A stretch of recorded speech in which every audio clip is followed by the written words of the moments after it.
मैं डॉक्टर नंदिता सिंघवी, सह आचार्य, राजकीय डूंगर महाविद्यालय बीकानेर। आज हम ऋतुसंहार के श्लोक संख्या 12 से अपना अध्ययन आरंभ करेंगे।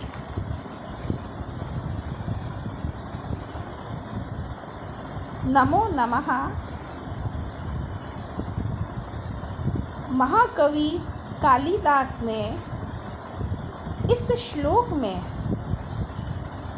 ग्रीष्म ऋतु के संध्या काल में किस प्रकार परदेशियों के मन में काम भाव जागृत हो जाता है, उसका बड़ा ही सजीव चित्रण प्रस्तुत किया है।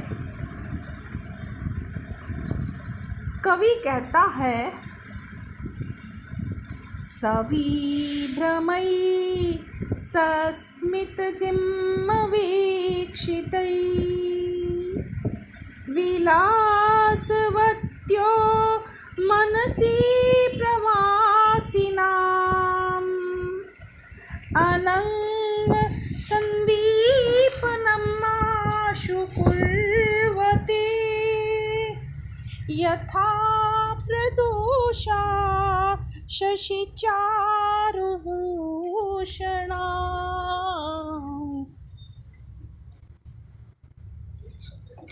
कवि कहता है कि विलासवत्यो,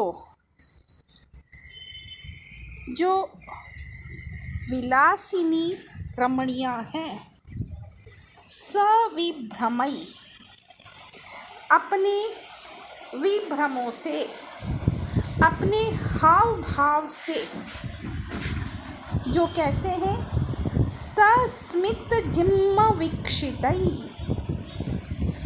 सस्मित, स्मित कहते हैं ईषद हासेन सहितम सस्मितम, मुस्कुराहट के साथ, जो जिह्व तिरछी, वीक्षितई, चितवनों के द्वारा, नजरों से, जो रमणियां हैं वो अपने विभ्रमों से यानी हाव भाव से युक्त सस्मित मुस्कुराकर, जिह्ववीक्षितई, तिरछी निगाहों से देखती हुई। वो किस प्रकार से देखती है? कवि उपमा देता है, यथा प्रदोषा शशि चारुभूषणाः, कि जिस प्रकार से जो प्रदोषः, प्रदोष काल, संध्या के समय, संध्या कैसी? शशि चारुभूषणाः, कि शशि चंद्रमा ही जिसका चारु सुंदर भूषण है, आभूषण है, ऐसी प्रदोषः, ऐसी संध्या काल के समान वो रमणियां क्या करती है? प्रवासी नाम मनसी, जो प्रवासी लोग हैं, परदेशी लोग हैं, उनके मन में आशु, शीघ्रता से, त्वरित गति से, अनंग संदीपनम कुर्वते, अनंग कामो उद्दीपनम, अनंग दीपनम कामो उद्दीपनम, काम भाव को प्रज्वलित कुर्वते, कर देती हैं, कुर्वते कुर्वन्ति, कर देती हैं। यहाँ जो नायक है अपनी प्रियतमा से कहता है कि जिस प्रकार से जो संध्या काल है, संध्या है,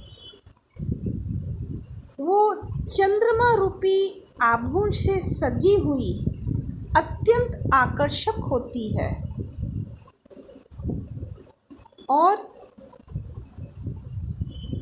उसी प्रकार से जो रमणियाँ हैं वो भी चमकते हुए आभूषणों से आकर्षक लगती हैं और फिर वो सस्मित मुस्कुराती हैं और सविभ्रमयी बड़े हाव भाव के साथ मुस्कुराती हैं और जिम्म वीक्षितई और तिरछी नजरों से जब प्रवासियों को देखती है तो प्रवासियों के मन में काम भाव जागृत हो जाता है।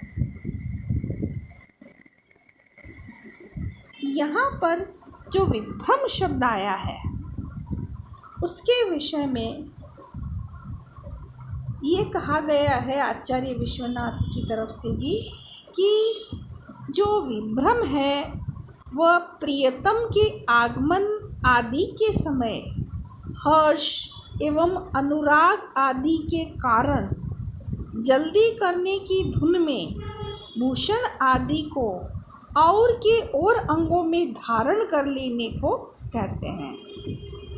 लेकिन यहाँ लगता है कि महाकवि कालिदास ने विभ्रम शब्द का रमणियों के उन समस्त चेष्टाओं के अर्थ में प्रयोग किया है जो नायक को अनुरक्त करने का काम करती है। विभ्रम शब्द का अर्थ रमणियों के हाव भाव, हेला, औदार्य, किंचित, लीला, विलास, विच्छित्ति आदि सबों को लेना चाहिए, इन सभी के अर्थों में लेना चाहिए, न कि विभ्रम मात्र में। इस श्लोक में उपमा अलंकार है। यहाँ देखिए, यथा प्रदोषा, जैसे कि संध्या सुंदर सुंदर आभूषणों से, चंद्रमा रूपी आभूषणों से जैसे सजी हुई संध्या आकर्षक लगती है, उसी प्रकार से चमकते हुए आभूषणों से रमणियाँ भी आकर्षक लगती हैं। और मुस्कुराते हुए आगे अन्य अर्थ आ रहा है। तो यहाँ प्रदोषः, यथा प्रदोषः से यहाँ पर उपमा अलंकार है। अल्प समास है, इसमें श्रृंगार रस है, वैदर्भी रीति है, माधुर्य एवं प्रसाद गुण का सद्भाव है इसमें। ये इसकी साहित्यिक विशेषताएं हैं। पुनः देखिए, उपमा अलंकार है, उपजाति छंद है, अल्प समासवती संघटना है, श्रृंगार रस है, वैदर्भी रीति है, माधुर्य एवं प्रसाद गुण के सद्भाव हैं।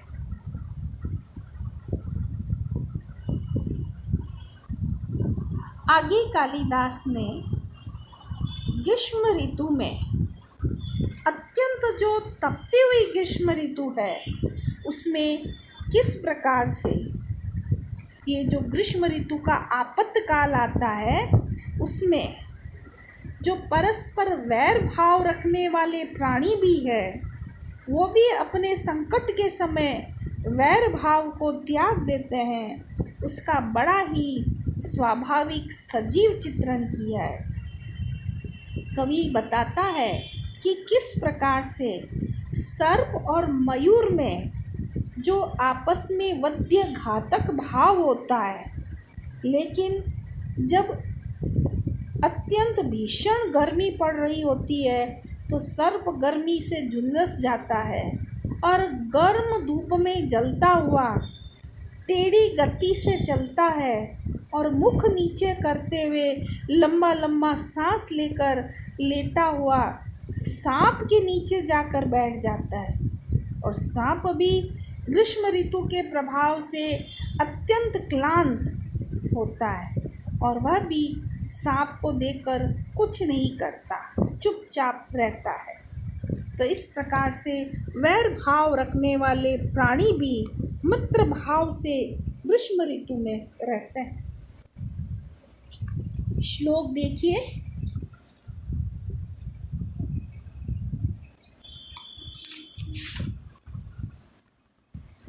रविर्मयूखैरभितापितो वृषम् विनय्यमानः पतितप्तपांशुभिः अवाङ्मुखो जिह्मगति श्वसन्मुहुः फणिमयूरस्य तले निषीदति। रविर्मयूखैरभितापितो वृषम्। रवेः सूर्यस्य, सवितुः सूर्य की, मयूखै किरणै सूर्य की किरणों से, अभितापित सर्वतः संतापित, सब ओर से संतापित, तप्त, भृशम भृशम अत्यधिकम अत्यंतम, विदह्यमानः अत्यंत संतप्तमान, संतप्तमान जो फणी सर्प है वो क्या करता है, अवांग मुखः पथि नीचे मुख किया हुआ, पथि मार्ग में, तप्त पांसु भी गरम धूल से, भृशम विदह्यमानः अत्यंत संतप्त होता हुआ, अवांग मुखः नीचे मुख करके, जिम्म गति टेढ़ी गति से, मुहु श्वसन बार बार सांस लेता हुआ, फणी जो सर्प है, मयूरस्य तले निषीदति मोर के नीचे जाकर बैठ जाता है। रविर्मयूखैरभितापितो वृषम्। सूर्य की किरणों से अत्यंत संतप्त हुआ, पथि मार्ग में, तप्त पांसु भी जो जलती हुई धूल है उससे, वृषम विदह्यमानः अत्यंत संतप्त हुआ, फणी जो सर्प है, अवांग मुखो नीचे की ओर मुख करके, जिम्म गति टेढ़ी चाल चलता हुआ, श्वसन मुहु बार बार सांस लेता हुआ, मयूरस्य तले निषीदति मयूर के नीचे जाकर बैठ जाता है। कहने का तात्पर्य है कि जो सूर्य की भीषण गर्मी पड़ रही है, उसकी जो तेज किरणें हैं, उससे जो सर्प है वो अत्यंत संतप्त होता है, अत्यंत तप्त हो जाता है, और उसके बाद में पथि मार्ग में जो गर्म धूल है उससे और भी अधिक वो दह्यमानः संतप्त होता है, उससे और भी ज़्यादा संतप्त होता है, और उसके बाद में अपना मुख नीचे करके और टेढ़ा टेढ़ा कुटिल गति से चलता है और बार बार सांस लेता है।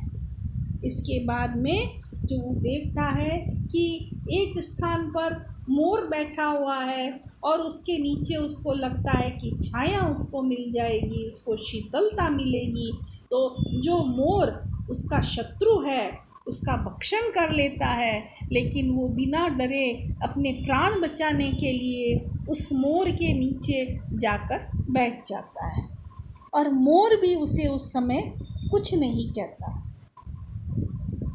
यहाँ पर कवि ने वैदर्भी रीति का प्रयोग किया है, उपजाति छंद है और प्रसाद गुण इसके अंदर है, और ग्रीष्म ऋतु का बड़ा ही स्वाभाविक वर्णन है, और प्राणियों के जो स्वभाव का व्यतिरेक हुआ है उसका भी कवि ने बड़ा ही स्वाभाविक वर्णन किया है।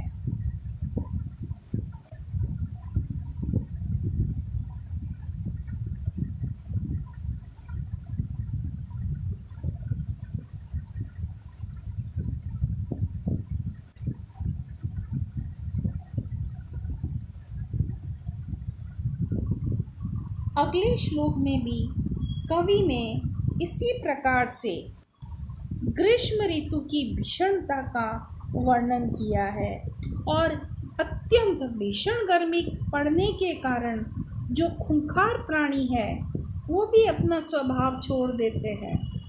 जैसे कि सिंह अत्यंत गर्मी के कारण जो शेर है वो अपने पराक्रम और अपने जो उद्यम है उसको भूल जाता है, अपनी शक्ति को भूल जाता है और हाँफने लगता है। उसकी जीभ बाहर निकल जाती है और हिलती हुई बड़ी चंचल दिखाई देती है। और पास में शेरों का झुंड है, गज है, लेकिन फिर भी वो उन्हें नहीं मारता, चुपचाप रहता है। इस प्रकार से वो गजों के प्रति भी अपना स्वाभाविक वैर भाव को त्याग देता है। आइए श्लोक देखें।